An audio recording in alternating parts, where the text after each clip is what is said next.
Hey everybody, I know that I just released the Daytona One challenge, and it's your opportunity to be able to shoot a video with any Daytona One product and get a Daytona One prize pack. Well, because I know that a lot of people are brand new to shooting video, I thought that I would jump on here and give you some tips for getting started with shooting video. And the first of these, and I would love, feel free to drop in any comments or questions and I will be happy to answer them. So the very first thing that I'm going to say is I'm going to talk about setting up your camera. And it's called framing. So I want you to notice that when you're looking at me right now in this camera right here, and let me bring up this full screen so that I can see myself and describe it. So right now there's like this much room above my head, right? Now I see a lot of videos where it's something like this, where maybe we see the ceiling fan that's spinning up in the ceiling or crazy things like that. So yeah, that very first thing that you want to look at for doing video is you want to check out your framing. Where are you within the constraints of the frame? When you're making the video, what are you making it for? If you're making it for Facebook or YouTube, you want to use horizontal video or square for Facebook possibly.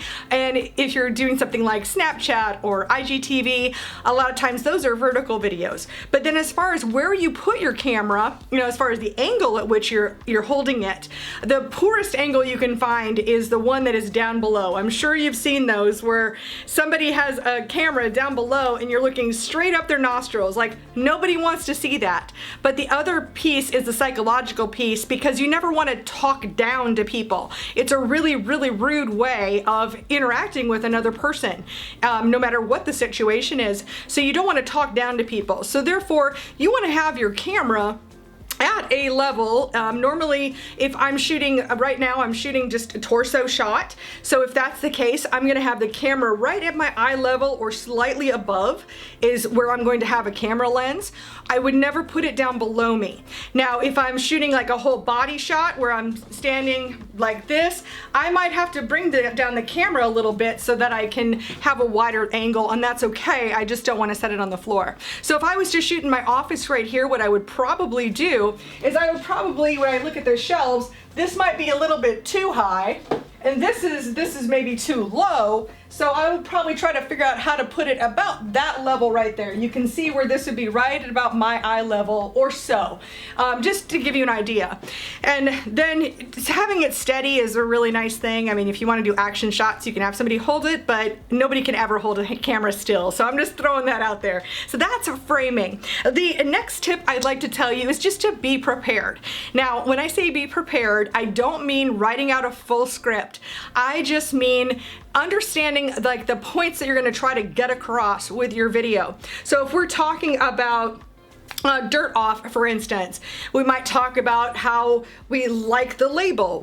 Maybe that's one point. Maybe the second point, we talk about how we use it. And maybe the third point is we tell other people how they can pick this up for themselves. So what are the three things that we want to talk about? What is your favorite thing about this product would be something that you'd want to have on your list.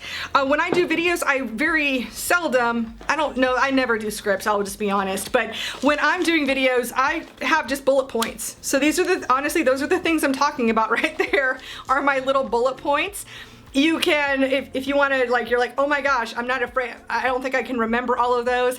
I have been known to have like large pieces of paper that are right next to the camera that I can look at. I might have index cards that I could, tape onto, like I'm in my office, so I could tape them to my monitor if I wanted to. Or in my case, I tend to just kind of, let me glance and take a look at what my next bullet point is. Do whatever feels comfortable for you, but walk into it being prepared is the big thing I would say. In that way you're just not going to stumble. I mean, I stumble a little bit on my words just because that is how I talk. That just happens. But this way I'm not just standing here going, oh, what was that one thing I was going to say? You don't want to go that far with it. You want to be a little bit prepared. Next up, and I think this one is probably one of the most important, is that's when you are interacting with, I'm having an interaction with a camera right now, and just be real. I'm not trying to be a newscaster, this isn't about me, but it's not about trying to be like a plasticky little fake commercial newscaster being all professional.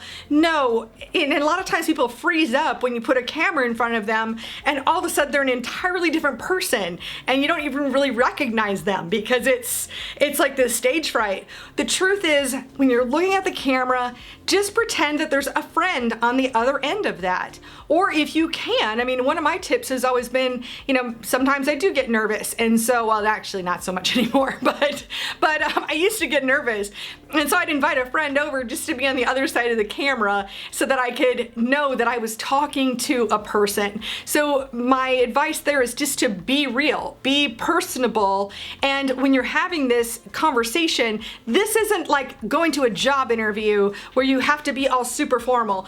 This is about just relaying information to a friend, and that's all, and that'll make a huge difference for sure. Oh, the big question that I get, or a big mistake I see a lot of times, is people not knowing where to look. So where do you look when you're shooting a video? And I always look at phones because, well, with a phone, it's the camera you have, right? So the best camera to use is the one that you have. And if you've got a phone, you've got a camera. And where you want to look. So if you do have a friend helping you shoot your video, you want to look right here. That is the lens on your camera. You don't want to look at the middle. You don't actually want to look at your friend. You want to look at that lens. Or on the front side, there's a little dot right here that's really hard to see on this phone here, but that's the dot where you want to look. It's very tempting, especially doing a selfie video on a phone. It's very tempting to look at yourself. And to give you an example, I'm gonna look at myself right now. So I actually have two cameras going. This is my webcam, I'm live. I'm also, I've also got another camera going so I can record this for YouTube. So here I'm looking at my screen to see myself, and clearly, see how awkward this is? If I was looking at myself the whole time, it's just so weird. Same way there. I mean, I'm looking at this screen that pops out from my camera, and you're just like, what in the world is going on, right? So here I am bouncing a little bit between the lenses, but still, the point is I'm looking at the lenses rather than looking at myself. And that's really important. I wanted you to see the difference in how, when you look in different areas, how that really impacts how a person on the other end of this is going to receive the information. They don't really listen if you're not actually looking at them, and it just starts feeling so awkward. So awkward. You ever talk to somebody and then, I don't know, women will probably attest to this more than men, but you know, a lot of times it's like, hey buddy, my eye level's here, you know? So I'm sure guys get it too, especially if they get nervous about when they've got receding hairlines and it's like, hey lady, my eyes are here. So just, you've seen those situations before, but this is how we can get around it with being on camera. And then my fifth tip is to smile. So the reason I say that is that if you just turn on a camera and start talking, yes, it's real, yes, it's natural, but there is a lot of energy that's lost between being here in person and being flattened out by a screen, and it loses a lot of energy. So in order to have energy in your voice, a really good method is, I'm always thinking in the back of my mind, okay, smile, smile, smile. And the reason why is because it brings more energy into my voice when I'm talking to you. And it's interestingly, talking to me in person, it is very much like, you know, I can be high energy here and then you meet me in person and it feels like the same situation, even though I know I've brought more energy to video. So you do really need to bring a little bit more energy to video so that you don't end up being flat. So you might feel like you're being a little bit over the top, but that is okay. That is actually preferred, and it's going to bring energy to the video. So those are my 5 tips really today, just to get you started. And if you have any questions, please drop in a comment with your question, and I will be doing quite a bit of little training videos about video in the next few weeks here, because we are working on the Daytona One challenge. And if you haven't seen this yet, the Daytona One challenge, if you just pick any of the Daytona One products, so if you've already are a Daytona One customer and you use any of their products, just pick one you already have or pick one up, and shoot a quick video, like just something really easy, straightforward, 1 to 3 minutes long. It can be fun or entertaining, you know, so it can be funny or it can be informative. You could do an unboxing video. You could give us a quick tip, you know, some way that you use the products that maybe aren't even on the label.